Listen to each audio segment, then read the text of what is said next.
샬롬, 반갑습니다. 요즘 계속해서 아침 저녁으로 무더운 날씨가 지속되고 있지만 우리 모든 성도님들은 하나님의 은혜 안에서 강건하시기를 축복합니다. 오늘은 마태복음 16장을 함께 살펴보도록 하겠습니다. 제16장. 바리새인과 사두개인들이 와서 예수를 시험하여 하늘로부터 오는 표적 보이기를 청하니 예수께서 대답하여 이르시되 너희가 저녁에 하늘이 붉으면 날이 좋겠다 하고 아침에 하늘이 붉고 흐리면 오늘은 날이 굳겠다 하나니 너희가 날씨는 분별할 줄 알면서 시대의 표적은 분별할 수 없느냐? 악하고 음란한 세대가 표적을 구하나 요나의 표적밖에는 보여줄 표적이 없느니라 하시고 그들을 떠나가시니라. 제자들이 건너편으로 갈새 떡 가져가기를 잊었더니 예수께서 이르시되 삼가 바리새인과 사두개인들의 누룩을 주의하라. 제자들이 서로 논의하여 우리가 떡을 가져오지 아니하였도다 하거늘 예수께서 아시고 이르시되 믿음이 작은 자들아 어찌 떡이 없으므로 서로 논의하느냐? 너희가 아직도 깨닫지 못하느냐? 떡 5개로 5,000명을 먹이고 주운 것이 몇 바구니며 떡 7개로 4,000명을 먹이고 주운 것이 몇 광주렸는지를 기억하지 못하느냐? 어찌 내 말한 것이 떡에 관함이 아닌 줄을 깨닫지 못하느냐? 오직 바리새인과 사두개인들의 누룩을 주의하라. 그제서야 제자들이 떡의 누룩이 아니요 바리새인과 사두개인들의 교훈을 삼가라고 말씀하신 줄을 깨달으니라. 예수께서 빌립보 가이사라 지방에 이르러 제자들에게 물어 이르시되 사람들이 인자를 누구라 하느냐? 더러는 세례 요한, 더러는 엘리야, 어떤 이는 예레미야나 선지자 중에 하나라 하나이다. 너희는 나를 누구라 하느냐? 시몬 베드로가 대답하여 주는 그리스도시요 살아계신 하나님의 아들이시니이다. 바요나 시몬아, 내가 복이 있도다. 이를 내게 알게 한 이는 혈육이 아니요 하늘에 계신 내 아버지시니라. 또 내가 내게 이르노니 너는 베드로라. 내가 이 반석 위에 내 교회를 세우리니 음부의 권세가 이기지 못하리라. 내가 천국 열쇠를 내게 주리니 내가 땅에서 무엇이든지 매면 하늘에서도 매일 것이요 내가 땅에서 무엇이든지 풀면 하늘에서도 풀리리라. 이에 제자들에게 경고하사 자기가 그리스도인 것을 아무에게도 이르지 말라 하시니라. 이때로부터 예수 그리스도께서 자기가 예루살렘에 올라가 장로들과 대제사장들과 서기관들에게 많은 고난을 받고 죽임을 당하고 제3일에 살아나야 할 것을 제자들에게 비로소 나타내시니 베드로가 예수를 붙들고 항변하여 이르되 주여 그리 마옵소서. 이 일이 결코 주께 미치지 아니하리이다. 예수께서 돌이키시며 베드로에게 이르시되 사탄아, 내 뒤로 물러가라. 너는 나를 넘어지게 하는 자로다. 내가 하나님의 일을 생각하지 아니하고 도리어 사람의 일을 생각하는도다. 이에 예수께서 제자들에게 이르시되 누구든지 나를 따라오려거든 자기를 부인하고 자기 십자가를 지고 나를 따를 것이니라. 누구든지 제 목숨을 구원하고자 하면 잃을 것이요 누구든지 나를 위하여 제 목숨을 잃으면 찾으리라. 사람이 만일 온 천하를 얻고도 제 목숨을 잃으면 무엇이 유익하리요? 사람이 무엇을 주고 제 목숨과 바꾸겠느냐? 인자가 아버지의 영광으로 그 천사들과 함께 오리니 그때 각 사람이 행한 대로 갚으리라. 진실로 너희에게 이르노니 여기 서 있는 사람 중에 죽기 전에 인자가 그 왕권을 가지고 오는 것을 볼 자들도 있느니라.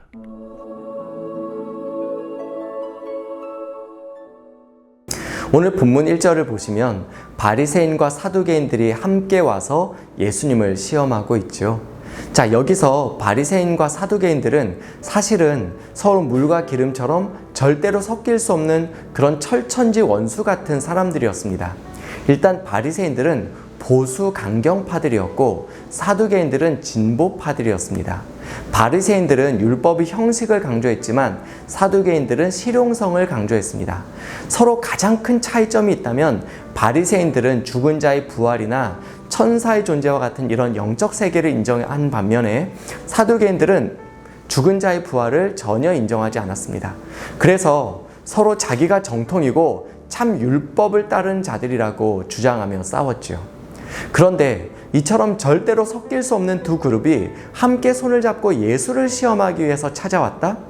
이것은 그 당시에 예수에 대한 유대인들의 긴장감과 거부감이 얼마나 극심했는지를 보여줍니다. 자, 이들이 예수님께 요구한 것은요, 하늘로부터 오는 표적을 보이라는 것입니다. 어떤 특별한 표적을 보여줘야 우리가 당신을 메시아로 좀 인정할 거 아니냐는 것이죠. 여러분, 이런 바리새인들과 사두개인들에게 예수님이 뭐라고 대답하시죠?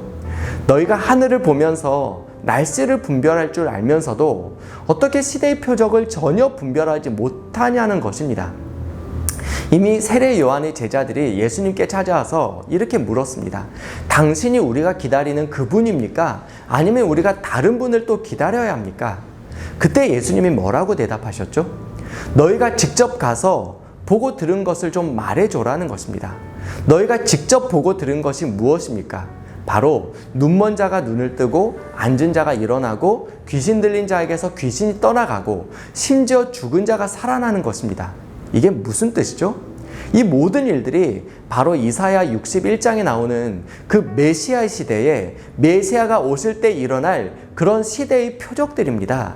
지금 그 시대의 분명한 표적들이 사람들이 눈앞에서 하나하나 펼쳐지고 있는 것이죠. 그런데도 이런 표적들을 보고 있음에도 불구하고 여전히 사람들은 예수님께서 이 땅에 오신 메시아라는 사실을 전혀 인정하지 못하고 있었습니다. 어쩌면 여러분, 이것이 우리 모습일 수 있습니다. 우리도 오늘날 우리 눈앞에서 펼쳐지는 시대의 표적들을 보면서도 이 시대의 표적을 분별하지 못할 수 있다는 거예요. 우리 디모데후서 3장에 보면 이런 말씀이 있습니다. 말세에는 고통하는 때가 있으리니. 여러분, 그러니까 고통하는 때가 찾아올 것인데 그때가 바로 말세라는 것입니다. 자, 그러면서 바로 그때 사람들이 무정하고 또 하나님 사랑하는 것보다 돈을 더 사랑하고 그들이 경건의 모양은 있지만 경건의 능력은 부인하게 될 것이다. 여러분, 사실 어떤 면에서 지금이 그런 때 아닌가요? 무슨 뜻이죠? 어쩌면 지금이 바로 성경이 우리에게 말씀하신, 경고하신 그 말세라는 것입니다. 그런데요, 우리는 여전히 이런 시대의 표적을 날마다 보면서도 시대의 표적을 전혀 분별하지 못하고 살아갈 수 있다는 거예요.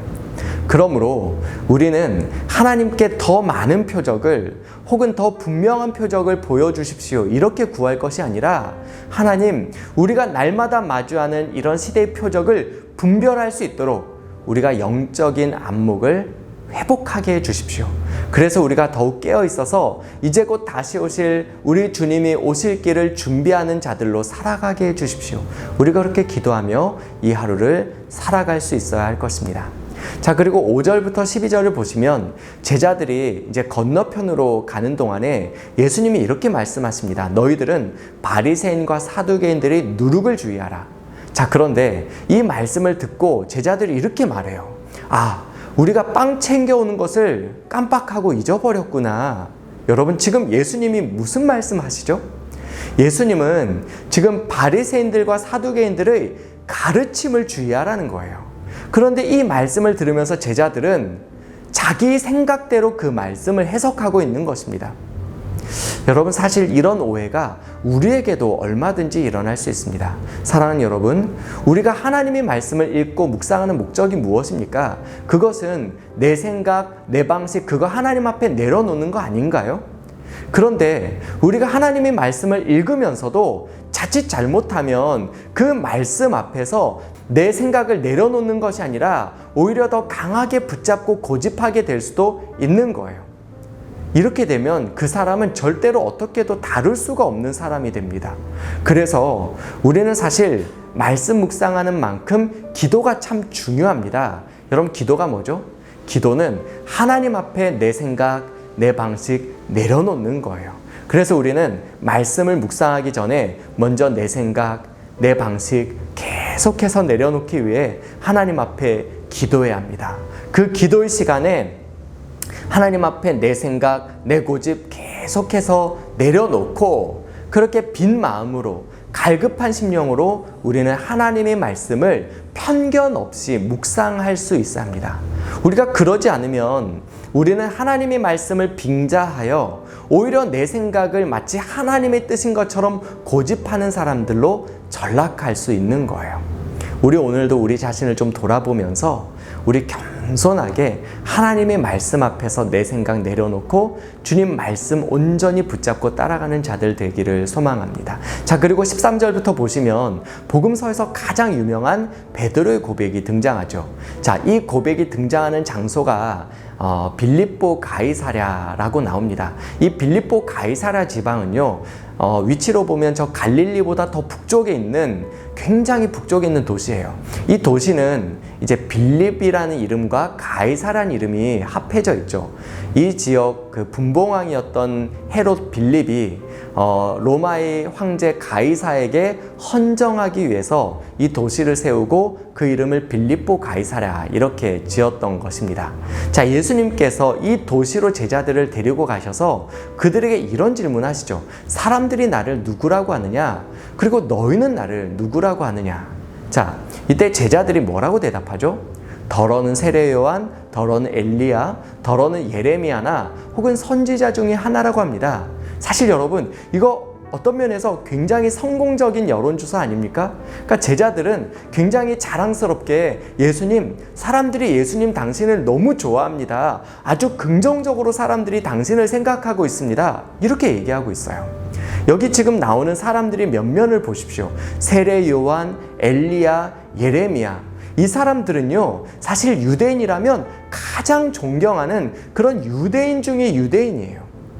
그런데 지금 사람들이, 그 시대의 사람들이 예수님 당신을 그렇게 인정하고 있습니다. 이거 사실 엄청난 칭찬이에요. 그런데 예수님이 전혀 기뻐하지 않으시죠. 예수님이 정말로 찾으시는 대답이 뭐죠? 주는 그리스도시요 살아계신 하나님의 아들입니다. 이게 뭐죠? 믿음이에요. 네, 맞습니다. 믿음이 아니고서는 절대로 예수님을 그리스도시요 살아계신 하나님의 아들이라고 말할 수가 없는 거예요.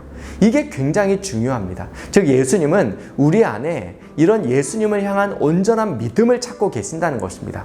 우리가 아무리 예수님을 긍정적으로 생각하고 교회에 대해서 좋은 감정을 가지고 있어도 예수님이 나의 구주, 하나님의 아들 되신다는 이 참다운 믿음이 없다면 주님께서 기뻐하지 않으신다는 것이죠.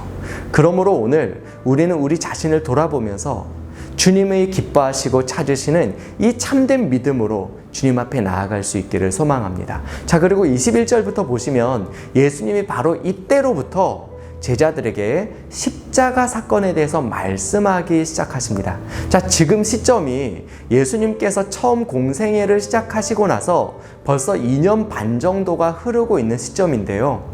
사실 지금껏 예수님께서는 직접적으로 사람들에게 이 십자가의 복음에 대해서 가르치지 않으셨습니다. 그러니까 예수님의 3대 사역이 있죠. 가르치시고 치유하시고 전파하시는 이런 사역들. 그런데 이 많은 사역들을 이루시면서도 지금껏 직접적으로는 사람들에게 십자가에 대해서 말씀하지 않으셨는데 지금 비로소 예수님께서 그것을 말씀하기 시작했다는 것입니다.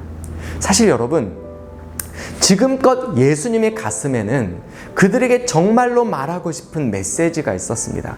그렇게 사람들을 만나서 그들과 교제하고 떡을 떼시면서 그들에게 천국 복음을 가르치시고 병자들을 고치시고 그렇게 하나님 나라의 일들을 말씀하시면서 그 많은 일들 속에서 예수님이 정말로 그들에게 말하고 싶었던 메시지가 있었어요. 이 십자가의 복음입니다. 이 십자가의 사건에 대해서 예수님은 지금껏 그렇게 말씀하시고 싶었습니다.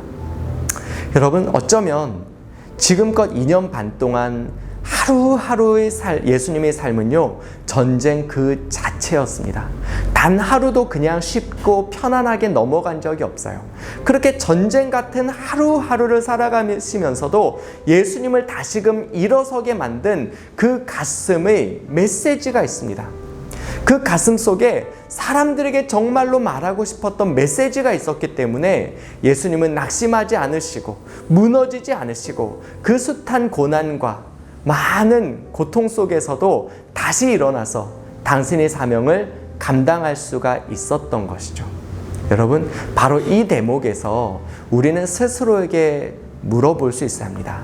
나에게도 이와 같은 메시지가 있는가? 내 작은 가슴 속에도 정말로 사람들에게 전하고 싶은 메시지가 있는가?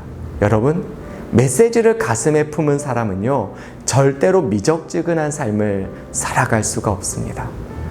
비록 오늘 우리 삶 가운데 고난이 있고 또 어려움이 있을지라도, 그러나 정말 이 마음 속에 메시지를 품고 살아가는 사람은요, 다시 일어날 소망이 있어요.